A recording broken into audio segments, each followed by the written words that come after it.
Hey everybody, it's Christ169. I got off work around 10 o'clock last night, but I wanted to take a little nap and just relax and clear my head. Until I made my comments about this whole Modern Warfare 2 fiasco fango crap. And I think it's time for my opinion on this, and it's going to be a real simple opinion. If you don't like the direction of Call of Duty's going, if you don't like Activision's taking it, don't buy the damn game. That's simple as that, folks. And I'm going to come up with all these charts and graphs and diagrams, tell you, oh, well, they changed this because this reason here, this here, here, this here. Listen, if you don't like the fact how they changed something, don't buy the damn game. It's very simple, folks. It's not a retarded dirt type of thing. It's very simple. If you don't like what they're doing with the game that you liked when you're in high school or in middle school or whatever school you're in at the time, do not buy the damn game. Don't buy the damn game. It's not that hard, folks. Not that damn hard. We got all these damn YouTubers running around bitching like a bunch of damn women fighting over last fucking vibrator. Instead of worrying about the real issues in the world, the real issues were companies trying to get silenced by the Soul Justice Warrior group to the feminine nonsense. We'll worry about damn Call of Duty and the crap they're doing, activating what they're doing. Listen, let Call of Duty be Call of Duty. So you can't spin, twirl, no scope, and drink your amp at the same time when you're killing and mowing down 12-year-olds. You know something though? That's damn right then. But you know something though? That is what it is. You're fighting like a bunch of women over a damn vibrator. And it irritates the piss out of me. So I'm like, okay, I'm trying to figure out, okay, I'm going to buy this game or not.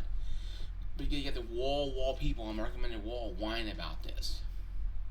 And I understand that everybody has their damn opinion. And I'm all for your opinion. But here's my point of view. Don't buy the damn game. And see how my Activision doesn't give a damn when they sell 100 million of this. Or make $200 million. Because you know the 80% people are going to buy this game. They might buy it, get the $100 edition, play it for 2 months, and quit. You know what? Activision already got their money. They don't care. Then once it goes on Game Pass, it's another 50 million plus PC Game Pass people like myself who could possibly play it. The game will be even better. So I don't think worrying about well, the breaking up lobbies and you can't run around in ghost footsteps and you have all these love footsteps and you just want to run around like Rambo, go roll and kill everybody. That's what it is. Just say it.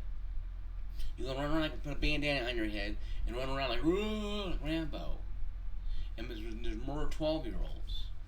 But now when you're going against people who are probably in MLG or mostly Asian communities, and Asian gamers, and they play first-person shooters, like it's soccer, right? Like they go completely insane on these things. And I played against some people in Asia, because I was North American and I'm playing in Asia. Playing a game like Titanfall 2, my God, you're getting murdered in those games. And all you see is is Japanese, Chinese, or Korean, whatever the name of them, and then that's fine, whatever, right? They're gamers too, right? So it doesn't bother me, not as much as it bothers these little social media darlings here who are whining about they have to you can't, you have to have this. No, you don't have to have this. Yeah, you don't have to have silent footsteps. Okay, so the apps, so your perks are field upgrades. Who cares? Okay? If you're playing Invasion, good game mode, by the way. Team Deathmatch or Domination, I need to go Team Deathmatch mode. Because it's the most total chaos mode you can find. It's 20 and 20. It's 40 players, live players, mixed with about 60 bots. Probably 30 bots on each side. And you hear them running, they're bullet sponges. They're cheap kills. They're the Titanfall equivalent of a cheap kill. But unlike Titanfall games like that, and 2042 Battlefront, a Battlefield 2042, these bots can kill you, and they get stronger throughout the match goes. Now I know at the match evolution you see them have rocket launchers and shooting it at you or enemy players who are in tanks or whatever. So they are getting more intelligent as they go along. They become stupid easy and they become a little harder as the game goes on, as the match goes on. That's fine. As I like playing, I'm playing Wolfenstein right now. Wolfenstein 2, New Colossus. Even on easy mode, I played in all modes. Wolfenstein is it's extremely hard game because the enemies have laser accuracy. But you play other games, they don't. Why is that? Because they have challenges. Wolfenstein and Doom have always been challenge games for your challenge people like myself. I like having a challenge. But people whine about challenges now, which you need like 3,000 squatting kills to get this. So you prestige junkies can blow through 20 prestige in 2 months and spin twirl no scope with golden guns with jiggling jewels all over them. But you're whining about 3,000 squatting kills now or whatever for your gun. For your weapon. Is that what I'm hearing now? You gotta whine about this now? Is that something to be very truthful now? Is this even a thing we're doing now? Is this what we're doing right now? Like I said, we have social warriors trying to ruin games, feminists trying to ruin games, and you're worried about some damn freaking red dots on the map not showing up. I understand the Call of Duty sadists who have the Call of Duty 2 on their little mantle on 360. I understand that. But I think it's time to put that to bed. I think it's time to get a life. I'm more upset that your streak resets upon death. Because I play Cold War. I go 27, 32, and 15, or 5. There's games where I get mauled by people. Is that fair? No. Does it bother me? No. It does a little bit. But I realize it's the game. And every match, my matches are getting better and better. I've been playing Call of Duty since Call of Duty 2. World War 2. Call of Duty 2. On 360. Now I played online a little bit, but it didn't do much because it crashed or whatever it was. I went back to playing campaign. No, I didn't play Call of Duty online until I got Call of Duty 4. I got Call of Duty 4 Modern Warfare from GameFly of all places. I rented it off there, and they sent me the game. I paid $20 for the cover, and they gave me the whole damn game for $20. Cause I had it for over a year, and that's fine. I can live with that. Okay. I can live with that kind of stuff. I can live with that kind of stuff there. And it doesn't bother me for sure as it would if they changed up, say, Tomb Raider or changed up Wolfenstein or Doom. If it's software Bethesda's owned by Microsoft now, they went in there and put Halo all over everything. That'll irritate me because it's not Halo. You can't put a little Halo. Yeah, put a little Halo in there. No. Halo itself is no longer Halo. I'm more mad. I'm more mad at Halo Master Chief Collection not working on the original Xbox One than I am Halo Infinite not working as well. Because Halo Infinite to me had no high bar anyway. My bar wasn't very high on Halo Infinite. So going back to Call of Duty and look at Battlefield 2042. I bought Battlefield 2042 on PC on Steam. I spent $90 for the pleasure of having a game that wouldn't work.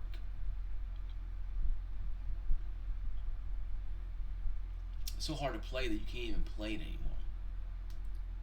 I uninstalled it off my Steam account. Tried to get a refund for it. They wouldn't give me a refund at all. Well, it came out on the 12th and you bought it on the 12th. So, I'm more pissed about that than anything else. So I bought a game that doesn't work. Technically, still doesn't work. Cyberpunk 2077 came out broken. No Man's Sky. I never played that. Like Cyberpunk 2077. Game is perfectly running now. So I'm trying to say the Call of Duty fanboys out there who are losing their minds, just give them a chance. Call of Duty 2019, that same thing. So I thought it's different than Call of Duty 2. Call of Duty 2 came out when? Back in 2010, 2012, 2008, well it was it came out. You do know that games do have a renaissance when they go through different changes, right? You do know this, guys, right? The Halo 1 wasn't going to be Halo 1 plus 3 and Halo 3. Halo 3 is way above and beyond Halo 2 and Halo 1, or Company Evolved anyway. Call it that way.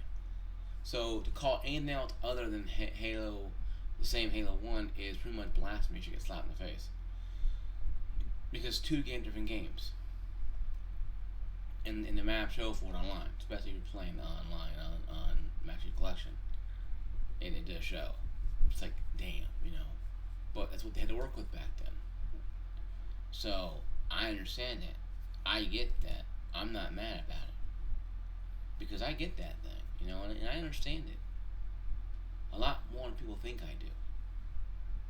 But what bothers me, though, about the Call of Duty franchises, people, is they're losing their damn minds fighting over the vibrator of Call of Duty Modern Warfare 2. The fighting over the vibrator just makes them feel good about it for a little while. It's a damn game, folks. Okay, it's a damn game. I understand you want to play something during Thanksgiving break and Christmas break and New Year's break. And I understand that. Okay? I'm not against that. But what I'm against is this crap right here. This crap right here. This crap right here. This diversion separating us. Because you don't have Ghost on. And everything's a field upgrade. Call of Duty 4 Modern Warfare. I got chastised for being a level 30 with a juggernaut on.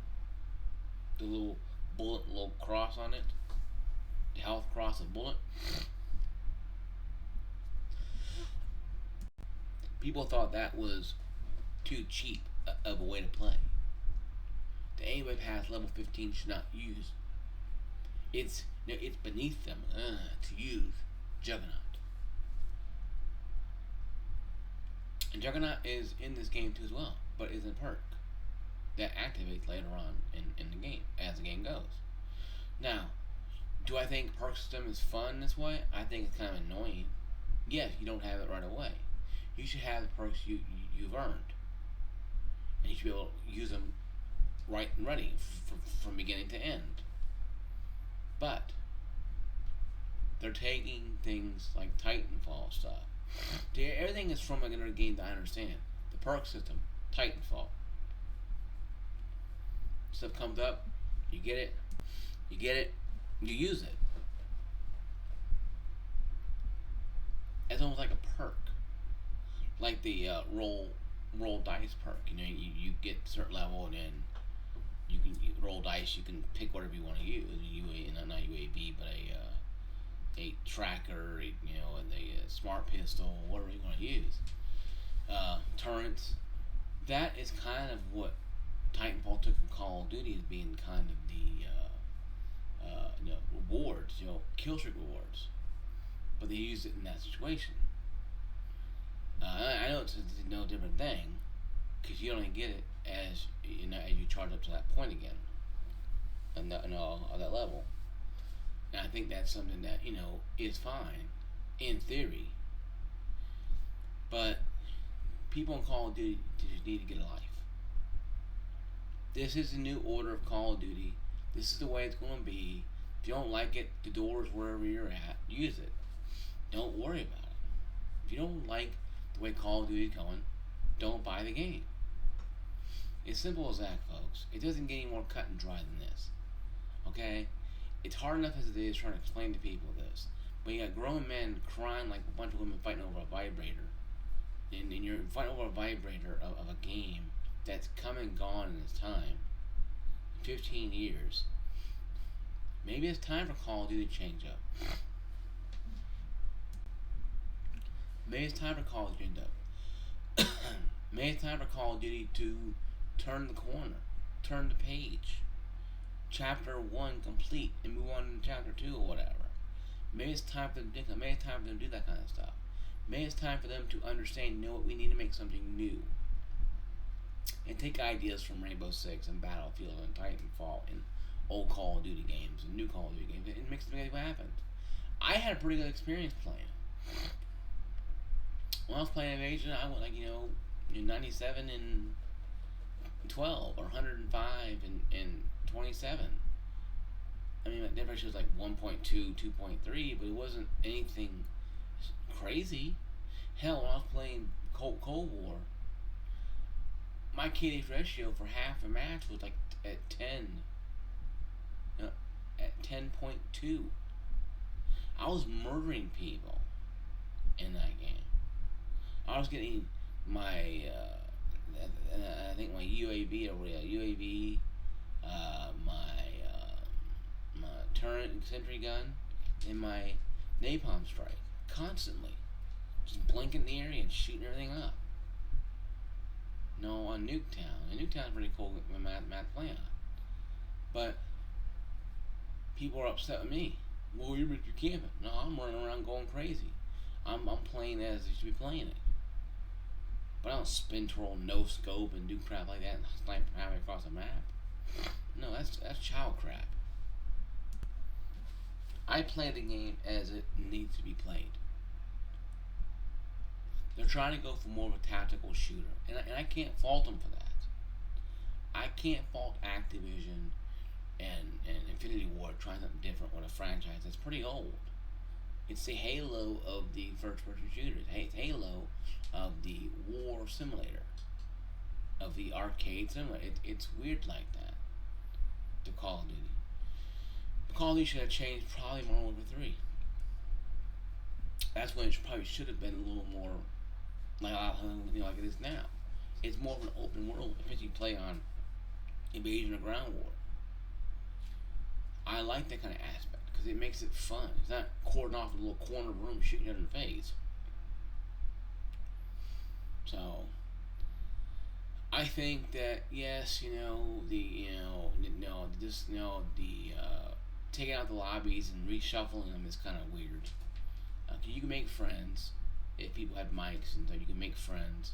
If you're playing on PC, I was playing on Battle.net PC. You can play on Steam, play on Xbox Playstation. You can have friends, through Activision's, thing there.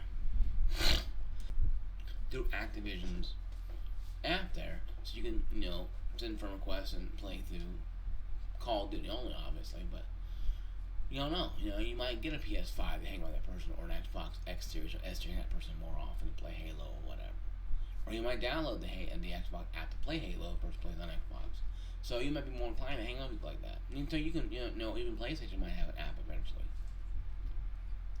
And play certain games on. So, you never know. But I think, expanding lobbies can be kind of a problem.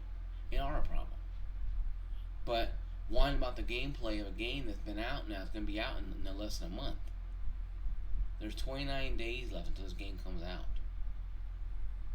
So if anybody thinks in their right, in their little minds, that Activision is going to change face because of what you say or what I say, you got to follow your own crap. You got to huff and paint. Because Activision's all about money. And they're selling themselves to Microsoft for $70 billion. What do you think Activision, what do you think Microsoft going to do with the franchise? Are they going to play it safe and pump out trying something new? Don't know. That worries me about Microsoft because they're buying all these things like Disney, and the games coming out are being stalled, delayed, or canceled. So that there, you should worry about that right there. Precious Call of Duty might be no more. This could be the last hurrah if the acquisition goes through. Bethesda games haven't been coming out lately. What they're gonna do with World of Warcraft? What actually gonna do while their games are getting their hands on? I mean, with Warzone, they're gonna own everything. Are they gonna make Halo out of it? Are they gonna just let it sit there and rot? That's what I'm more worried about. I made a video about that a couple months ago, and probably down here somewhere or down here somewhere. Click on that and watch after this video, of course, and you get my insight of my fear of what I think. Activision is just a company going to be being bought out by Microsoft eventually. Bethesda like that, places like that are being already bought out by Microsoft and they haven't been used yet. So that's what I'm worried about more. Call of Duty is just one game of a multitude land of games that Activision has that they can utilize. But will they bring back a lot of the old titles? If Microsoft does want to bring back, because Game Pass is going to be filled with Call of Duty games. When Activision is acquired by Microsoft 100%, lock, stock, and barrel, every Call of Duty game is going to be on Game Pass, and that's fine. So you can play every game you want to, from way back to Call of Duty 1 to Call of Duty 2. It's a good game, by the way. Call of Duty 3, not so much, but so good. Call of Duty 4, So I'm more worried about what they're going to do after the honeymoon's over with Microsoft. What's going to happen? You worry about this game. You worry about, oh my god, how difficult, oh my god, how no red dots. I'm worried about the future, where they have all these games, including Call of Duty, under the belt of Microsoft. You worry about this one game here. I'm worried about something down the road. Cause I'm seeing the bridge out sign, and it could be a bridge that could be empty, completed, or not completed, or a bridge is out because the bridge is out. It could be a red herring. Don't know for sure. But we won't know until we get past the honeymoon of Activision and Microsoft finally as one. So that's what I'm worried about. I'm not worried about Call of Duty Modern Warfare 2 2022. Yes, the game did have bugs and issues. I hope it's fixed by then. And but it was a fun experience. Like I said, I had a real fun experience. I played about 45 minutes each time when I could. And it was great. It was a great time. Ground Invasion will probably be my main game I'll go on. I will do the spin twirling, no scoping, die hard team deathmatch, of course. But I'm not gonna live on it. 6v6 is okay and all, but throw a couple bots in there. Throw about 20 bots in there on team deathmatch. That'd be even better. And make it 75, make it 200 score. And then throw a little chaos and then throw a little monkey wrench chaos in there. That'd be even better, I think, me personally. Because that way you're keeping the flow of battle, and that's what the grunts are. And a lot of comments I read online, that's a side note here on this video, is that, well, the grunts are not really doing much. And I go back to Titanfall 1 and 2. Angry Joe made the comment about Titanfall 1. The grunts were never there to really do anything battle. The grunts were never there to really be a threat. They were there to move the flow of battle down. That's why when you see most games like that, like playing Battlefield 2042, it's total chaos because bots run everywhere. By Titanfall 1 and 2, the flow of battle has changed. And you see that because they go where the battle's going, and then everybody else goes with them. And that's what the bots are there for. They're not just bullet sponges. So I made that point clear that the bots are not there. The bots can kill you in this one. Call of Duty, they can kill you because they are pretty strong, but they're only there to have course flow of battle and also give a little more realistic war simulator. And that's what it is. So I realized, it's kind of Titanfall-ish. That's why I have no problem playing it. And I think it's good. It's something, the weapon the loading canceling can kind of annoying. But you just gotta be careful. The perks you use are probably going to be savage if they have, salvage. Maybe, cloak or like, cold blooded. So you won't come up on radar. I've been researching that too. So I don't think it's going to be a bad game. Yeah, it's going to be something brand new. Yes, but bad game? No, not bad at all. It's just going to be something that people need to understand. Stop fighting over it like a vibrator. Stop arguing like it's like somebody just assaulted your mama or something. It's not that important, folks. You don't want to buy the game? Don't buy the game. Don't give Activision the money. Don't get on Game Pass when Activision is bought by Microsoft. Don't do a damn thing. Just don't do anything. Just go ho hum through your life and go to 360 and play Call of Duty Modern Warfare 2. It's Christ169. Like, subscribe, and notification. Like, subscribe, and turn notifications on. Ring that bell. So if you're available, once again, my gamer tag is Christ169 on Xbox. On Steam, it's Christ1691. I'll talk to you guys later. Peace out.